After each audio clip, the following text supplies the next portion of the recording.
भाजपा सक्रिय सदस्य कार्यकर्ता सम्मेलन संपन्न। कार्यकर्ताओं की ऊर्जा और उपस्थिति ने सम्मेलन को अविश्वसनीय बना दिया, बोले मंत्री। भाजपा सक्रिय सदस्य कार्यकर्ता सम्मेलन में सम्मिलित हुए राज्य मंत्री नरेंद्र पटेल एवं संचले गांव-गांव पहुंचे। घर घर हर दिल में भाजपा, हर हाथ में कमल।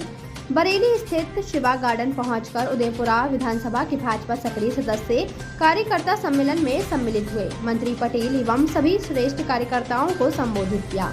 कार्यकर्ताओं की ऊर्जित और उत्साहपूर्ण उपस्थिति ने इस सम्मेलन को अविस्मरणीय बना दिया, बोले मंत्री पटेल। मैं सभी कार्यकर्ताओं से यही कहूंगा कि भाजपा का कार्यकर्ता विकसित भारत की यात्रा का भागीदार है। हमारा उद्देश्य केवल सत्ता नहीं बल्कि सेवा, समर्पण और सुशासन है।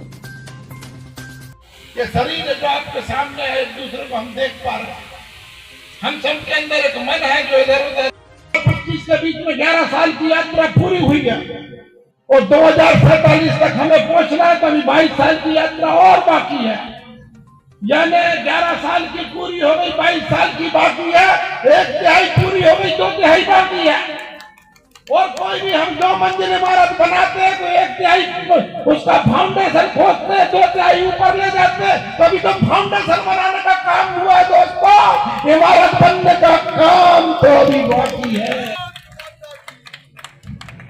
अभी तो केवल फाउंडेशन बना है। बनाते हो तो 10 फीट तो 1/3 फाउंडेशन, 1/3 तो अभी फाउंडेशन बना के नरेंद्र मोदी जी ने तैयार किया, अद्भुत तैयार किया है। मैं जिस विषय को पहले छेड़ा था उसी विषय से चालू करता हूं।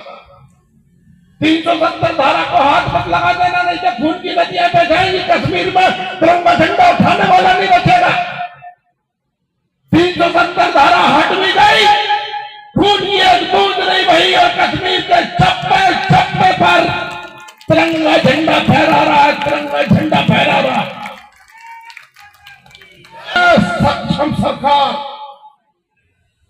जब सुप्रीम कोर्ट ने साहिबानो केस में निर्णय सुनाया था कि मुस्लिम महिलाओं को भी हिंदू महिलाओं की तरह जीवन यापन के लिए खर्च मिलना चाहिए, स्वर्गीय राजीव गांधी जी के सलाहकारों ने कट्टरपंथियों के दबाव में सर्वोच्च न्यायालय का भी निर्णय लोकसभा में परिवर्तित कर दिया था।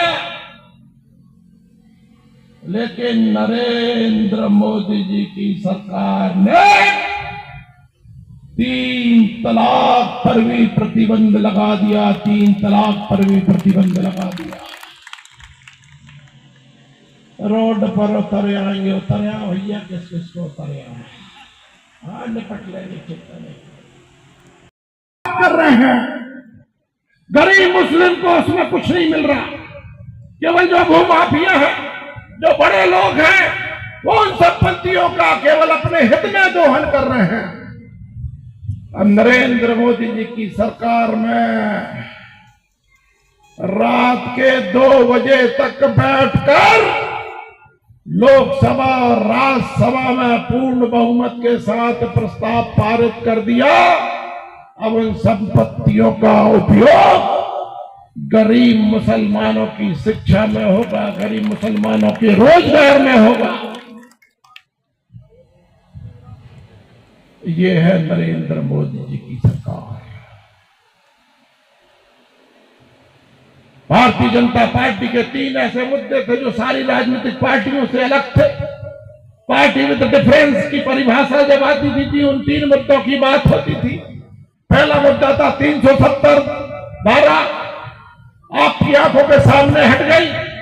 दूसरा मुद्दा था राम मंदिर का भव्य दिव्य निर्माण, आपकी आंखों के सामने हो गया। कई महानुभाव दर्शन कर आए होंगे उस भव्य दिव्य मंदिर में रामलला के।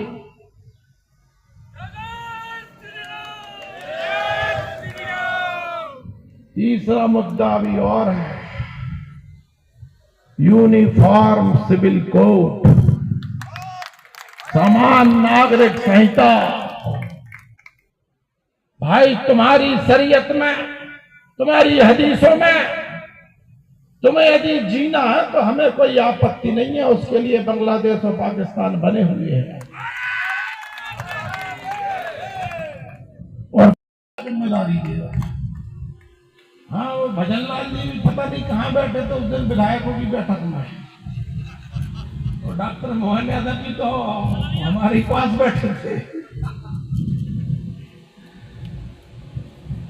और सारे टीवी चैनलों को पता नहीं था कि दिल्ली में सारे नाम आ गए, रेखा गुप्ता जी का नाम कोई नहीं बता पाया था।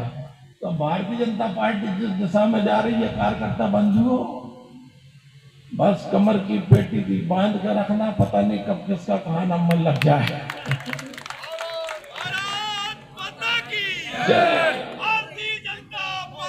जिंदाबाद जिंदाबाद। तो मेरे ध्यान में आया विषय का विश्लेषण करने के बाद में कि जो पहला विषय था जिसको माननीय सुरेंद्र तिवारी जी ने रखा,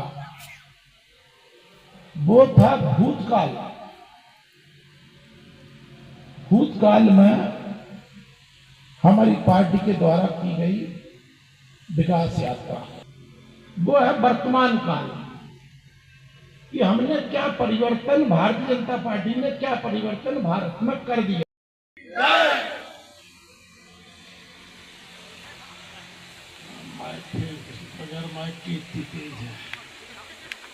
बोलो भारत माता की।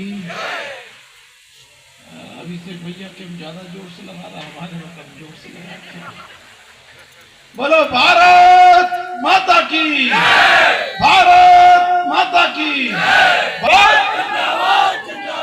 भारतीय जनता पार्टी जिंदाबाद, पंडित दीनदयाल उपाध्याय अमर रहे, डॉक्टर श्यामा प्रसाद मुखर्जी अमर रहे, अटल बिहारी वाजपेयी जी अमर रहे।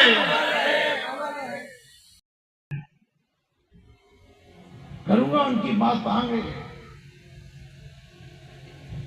तो अद्भुत परिवर्तन किए, हर क्षेत्र में किए, राजनीति में किए, समाज में किए, रक्षा के क्षेत्र में किए, व्यापार में किए, हर क्षेत्र में अद्भुत परिवर्तन किए हैं। और लगातार हमारी विकास यात्रा चल रही है। तो जब जो तीसरा विषय मैं रखने वाला हूं आपके सामने, प्रधानमंत्री के रूप में माननीय नरेंद्र मोदी जी के साथ में भारत की की यात्रा देवरी पहुंच जाती। बोलो भारत माता की। 3 विषय रखने हैं आज और 2 विषय हो गए, तीसरा रखा जाएगा। तीनों विषयों में बड़ा भारी अंतर नहीं है, बड़ा महीन अंतर है। लेकिन अभी मैं बैठे बैठे सोच रहा था, हालांकि पहले तो मैं प्रदेश की टोली में रहा हूं, तो ऐसे आयोजनों में शामिल रहता था, तो मालूम रहता था क्यों रखा, तो क्या विचार किया। के बाद भी कट्टरपंथियों के दबाव में सर्वोच्च न्यायालय को भी बदल देती थी। दिए में तेल नहीं, सरकार चलाना फेल नहीं। और उनका भले भाव अच्छा था, उनने तो अच्छे भाव से नहीं थी, लेकिन मेरे मन के अंदर जो भाव पैदा हुआ वो बता रहा हूं। अब तो सरकार आपके बीच में से निकला हुआ नरेंद्र पटेल जैसी कार्यकर्ता चला लेता है। और जब मैं बोलने के लिए खड़ा हुआ हूं तो बड़ा अद्भुत संयोग है कि 11 वर्ष की यात्रा पूरी हो गई है। जय गोविंद भैया, महेंद्र भैया, अंकित बाबू जी जय, सबकी जय जयकार हो, सबके नाम लूंगा, आंगन बैठे नाराज हो जाए। यहाँ जाओ ना, कुर्सियां खाली बैठी, पंडित जी बैठ जाओ, श्रीवास्तव साहब सब लोग आ जाओ, ये कुर्सियां खाली, यहाँ पे बैठो, सब लोग भरा जाएंगे। नागरिक हो कि नहीं, भारत के नागरिक हो तो 80 करोड़ लोग को निःशुल्क खाता दें। जात नहीं पूछते, धर्म नहीं पूछते। और जो आवास विहीन लोग हैं उनको प्रधानमंत्री आवास देने का काम हुआ। 4 करोड़ से ज्यादा प्रधानमंत्री के आवास दिए। इसी बरेली का वाक्य आपको सुना रहा हूं। एक बार हम प्रधानमंत्री जी के आवास कीजिए, प्रधानमंत्री जी के मन की बात सुन रहे थे बरेली में, थाना के मकानों में। ये सच्चा वाक्य है, इस बरेली का ही वाक्य है। ये है नरेंद्र मोदी जी के साथ। जिस तरह से पीएम स्वनिधि का कार्यक्रम बनाया था, रेहड़ी पटरी वालों को 10,000 रुपए वापस कर दो तो 50,000 रुपए, 50,000 रुपए वापस कर दो तो 1 लाख रुपए, और 1 लाख रुपए से ऊपर पहुंच जाए तो व्यापारी बनी गए बैंक में तो केवल एक ही नियम है, बस लेन देन अच्छा रखो, बैंक अपनी आपकी लोन की लिमिट बढ़ाते रहता है। नरेंद्र मोदी ने 10,000, 50,000, 1 लाख गरीब से गरीब व्यक्ति को देने का बनाया।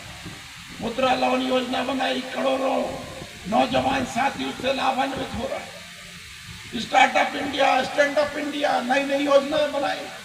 युवा पढ़े लिखे लोग नए रोजगार बना रहे, नई नई कंपनियां बना रहे, नई नई कंपनियां बनाकर बड़ी बड़ी व्यवसाय कर रहे हैं। बड़े बड़े उन्हीं छोटी कंपनियों को बड़ी बड़ी कंपनियां बनाए ले रहे हैं। इस तरह से अद्भुत काम नरेंद्र मोदी जी के नेतृत्व में हो रहा है। रोजगार के क्षेत्र में, शिक्षा के क्षेत्र में अद्भुत काम हो रहा है।